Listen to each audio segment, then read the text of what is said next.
নমস্কার বন্ধুরা, Andaman kitchen A to Z তরফ থেকে সবাইকে জানাই স্বাগত।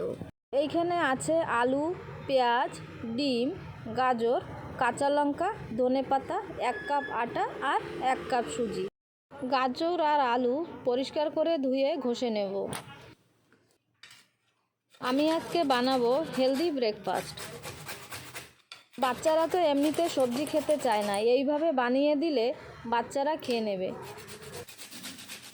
এইভাবে বানিয়ে বাচ্চাদের স্কুলের টিফিনেও দিতে পারেন। পেঁয়াজও একদম কুচি কুচি করে কেটে নেব।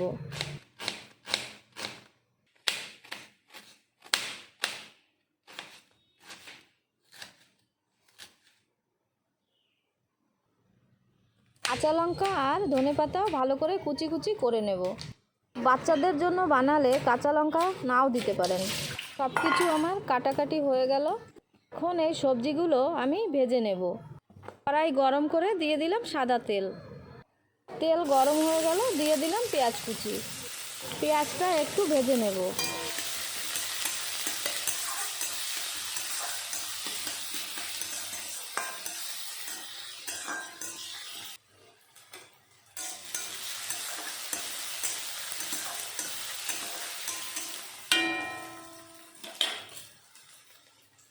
পেঁয়াজ একটু ভেজে নিয়েছি, এখন দিয়ে দেব ঘষে রাখা আলু আর গাজর।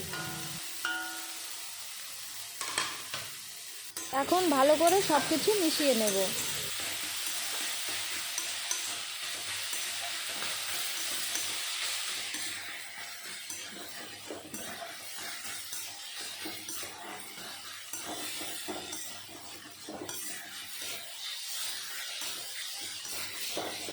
আমি ভাজার সময় হলুদ নুন কিছুই দিই নাই।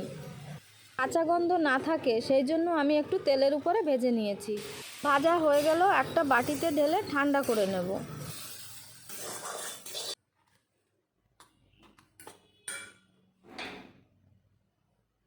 ঠান্ডা করা হয়ে গেছে, এখন আমি দিয়ে দেব সুজি আর আটা। এখন আমি ভালো করে মিশিয়ে নেব। মেশানোর জন্য নিয়েছি একটা কাঁটা চামচ। এখন দিয়ে দিলাম কুচি করা ধনেপাতা আর কাঁচা লঙ্কা।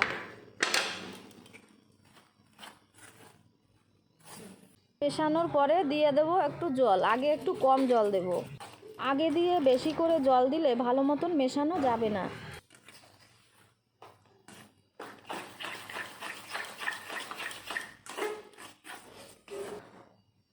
একটু মিশিয়ে নিয়েছি, এখন যতটুক জল লাগবে দিয়ে দেব।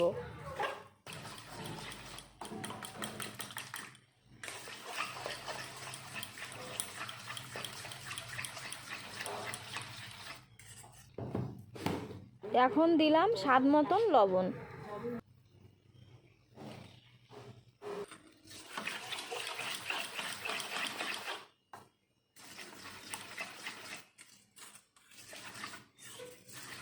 সব কিছু ভালো মতন মেশানোর পরে এখন দিয়ে দেব ডিম।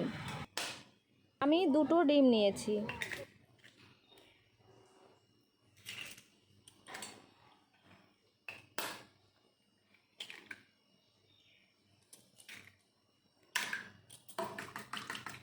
ডিম এখন ভালো মতন মিশিয়ে নিতে হবে।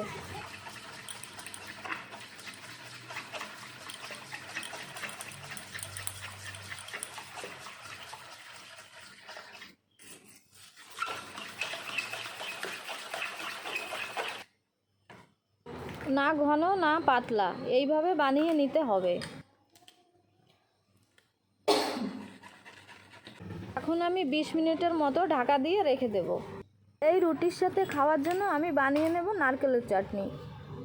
কড়াই গরম করে দিয়ে দিলাম সাদা তেল।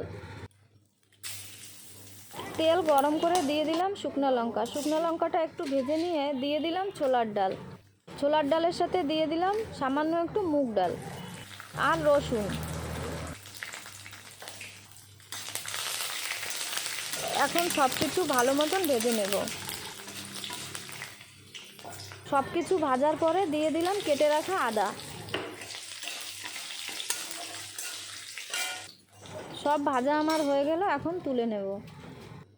সব কিছু মিক্সির কাপে দিয়ে আমি দিয়ে দিলাম কোরানো নারকেল, স্বাদ মতন লবণ দিয়েছি। এখন দিয়ে দেব জল, তারপরে ভালো মতন পিষে নেব।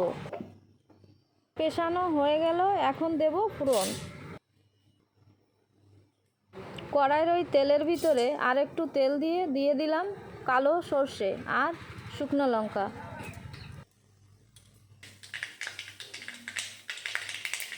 সর্ষে ভালো মতন ফুটে গেল, এখন দিয়ে দিলাম কারি পাতা। চাটনি বানানো একদম রেডি।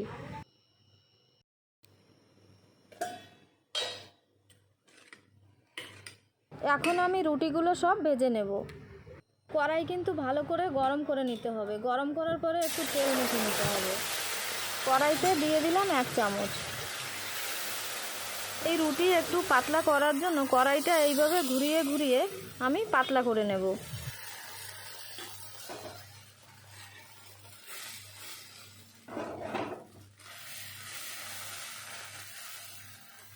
একটু সময়ের জন্য দিয়ে দেব ঢাকা। একটু সময় পরে ঢাকনাটা তুলে নিলাম। এক পাশ হয়ে গেল, এখন পাল্টি করে দেব।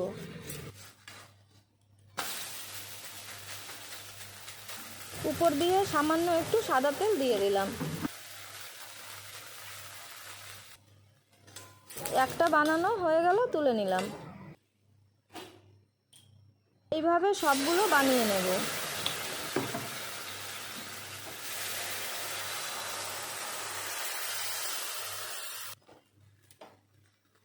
আপনারা কে কে এরকমভাবে বানিয়ে খেয়েছেন আমাকে কমেন্ট করে জানাবেন কিন্তু।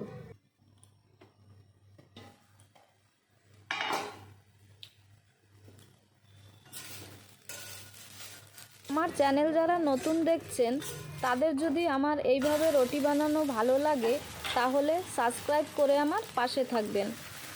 লাইক করে দিয়ে বন্ধুদের মাঝে শেয়ার করে দেবেন।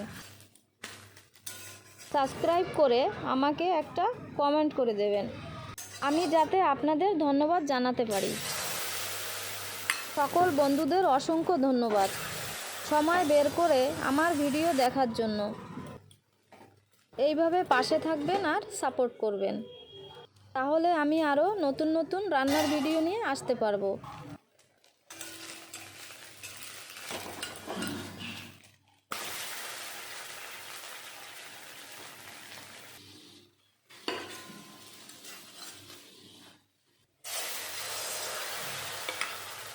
সব রুটি বানানো আমার কমপ্লিট হয়ে গেল। এইভাবে চাটনির সাথে রুটি কে কে খেয়েছেন আমাকে কমেন্ট করে জানাবেন কিন্তু। আপনারা ভালো থাকবেন, সুস্থ থাকবেন। আমি ফিরে আসবো আরেক নতুন ভিডিওর সাথে।